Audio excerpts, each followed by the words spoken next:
para na dito. Kailangan din kasing araw-araw may naglilinis dito. Kaya dapat araw-araw sipag lang. Chot! Tingnan nyo naman tong electric fan sa taas. Grabe, parang isang taon nang hindi ito nalilinis. Pero kahit sobrang alikabok nung nilalabas itong electric fan, yung mga customer ko na naglalaro dito, halos sila clear skin. Mukhang ito yata yung sikreto nila. Chot! Kailangan din kasi talagang araw-araw may naglilinis dito. Kaya baka sa susunod na araw, maghanap na akong tagalinis. Pero sa ngayon, kaya ko pa naman. Yun nga lang, monthly na ako naglilinis. Tingnan nyo naman tong takip ng electric fan. Naglagay ka na rin ng 1 kilong harina sa sobrang daming nahuhulog na alikabok.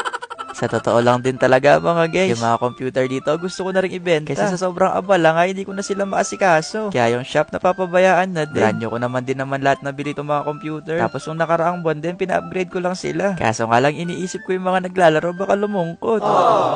Dati rin kasi tinanong ko sila kung ibebenta ko tong computer. Sabi naman nila saan na daw sila tatambay. Marami na din kasi nabuong members dito sa computer shop. Andyan pa nga yung bubugbog ng mouse tsaka keyboard.